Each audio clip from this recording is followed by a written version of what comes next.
सरिता।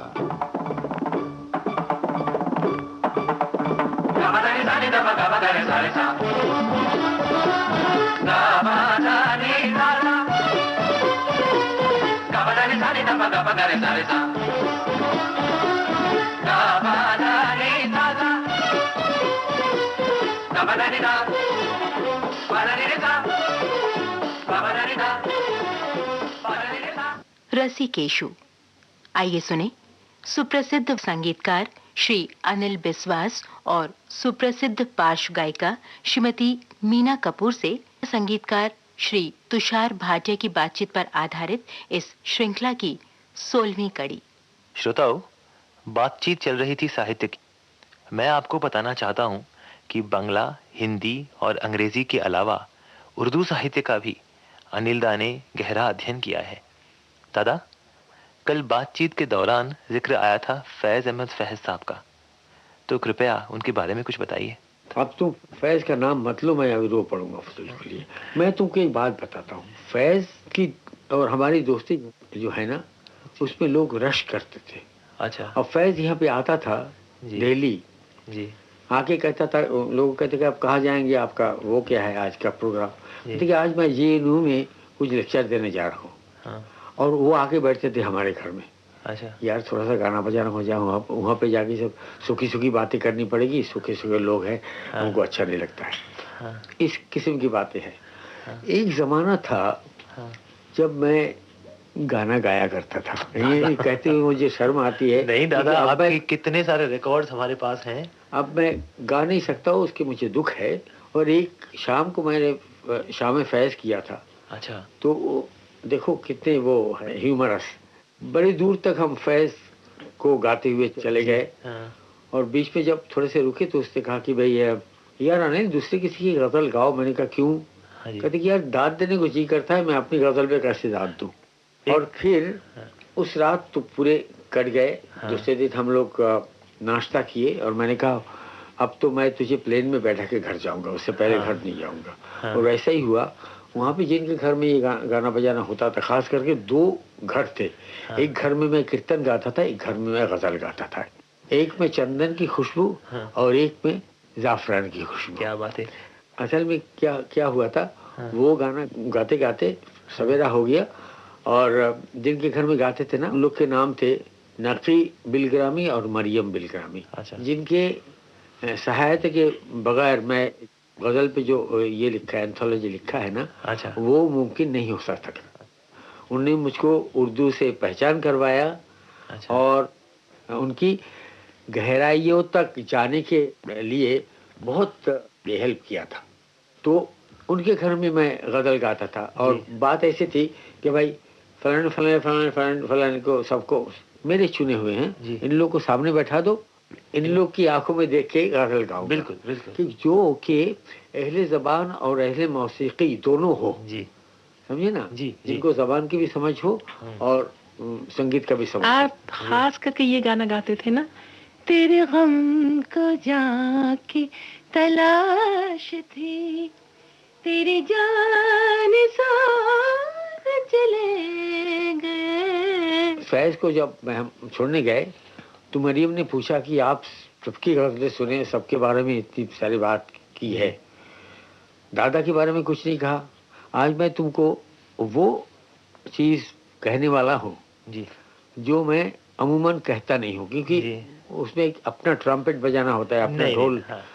मगर ये मैं कहूँगा तो तुमको पता चलेगा कि फैज जी में और मुझ में क्या संबंध कैसा था जी। और वो मेरे गजल गाने की जो शैली है ना, उसको क्या अहमियत देते थे जी। तो उन्होंने, मरियम ने पूछा कि आपने इतना सबके बारे में कहा, दादा के बारे में कुछ नहीं कहा। तो फैज बहुत धीरे से बोलता था और बहुत बहुत धीरे धीरे से बोलता। हाँ हाँ भाई, कहेंगे कहेंगे, उनके बारे में भी कहेंगे। अब ऐसी बात तो नहीं है कि उनको इतना कह के छोड़ दे कि आपने बहुत अच्छा गाना गाया, बहुत अच्छी तरीके से गाया, आपकी तलफ़्फ़ुज़ बहुत अच्छी है बंगाली होने के बावजूद। ये सब कहने वाली बातें हैं, उनके बारे में भी कहेंगे। ये कह के वो चले गए।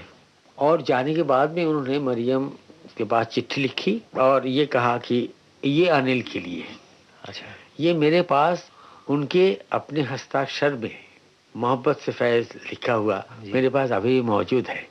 उन्होंने ये कहा था कि हर एक हर्फ तमन्ना इस इस्तरार में है कि फिर नसीब हो दरबारे यारे बनता नवाज।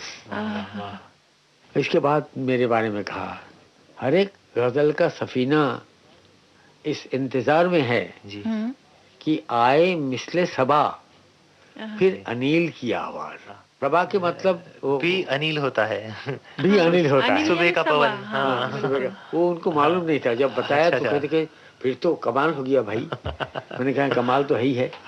तो इसके बाद में मैं अपने गाने के लिए गजल गाने के लिए किसी से दाद नहीं मांगता हूँ कि ये यानी हर्फ आखिर हो गया हमारे लिए, तो समझे ना जी। दादा, आपकी संगीत रचनाओं में गजल की अधिकता है और इसी बात पर मुझे राग भैरवी पर आधारित फिल्म मिलन की एक गजल याद आ रही है। जिसने बना दी बांसुरी गीत उसी के गाए जा। दीदी ये पारुल जी का है शायद? पारुल जी का ही है। हाँ दादा, इसके बारे में कुछ कहिए। हाँ, इसके बारे में मैं इतना ही कहना चाहूँगा कि आरजू साहब ने एक 22 गजल का संग्रह लिखा था, 22 गजलें जी। उसका नाम था सुरीली बांसुरी। अच्छा अच्छा, हाँ। समझे? उन 22 गजलों में उन्होंने किसी गजल में फारसी अरबी कोई भी शब्द इस्तेमाल नहीं किया 22 गजलों में। अच्छा। उसकी पहली गजल ये थी, जिसने बना दी बांसुरी गीत उसी की गाए जा, सांस जहां तक आए जाए एक ही धुन बजाए जा। मान ली किसने अपनी हार बढ़ के थकन बताएगी, मैं यूं ही तड़पे जाऊंगा तू यूं ही मुस्कुराए जा।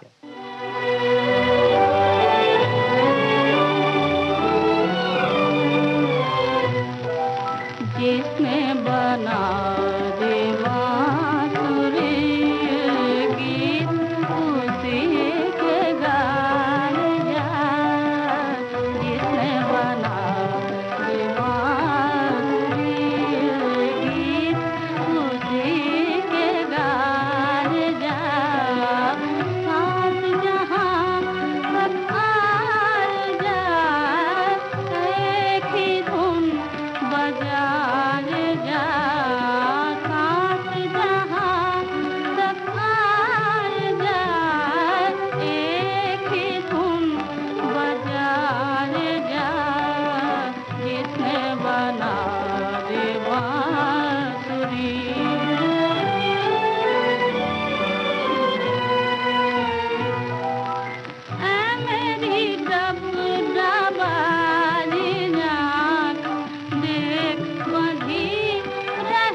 दादा, जैसे कि आपने बताया ये गजल तो आरजू साहब के दीवान से थी, इसको आपने फिल्म में कैसे इस्तेमाल कर लिया?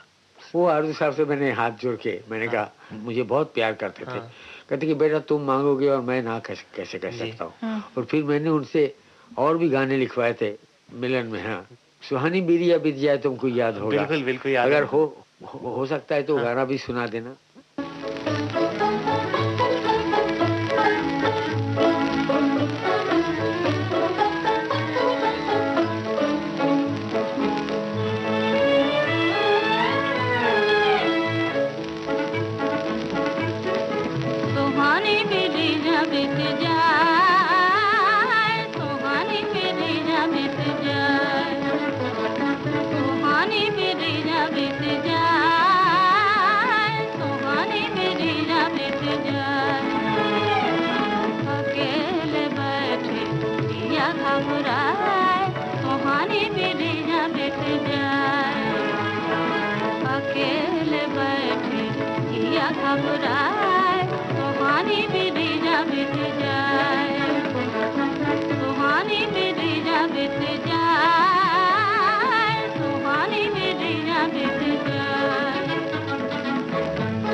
रसिकेशु।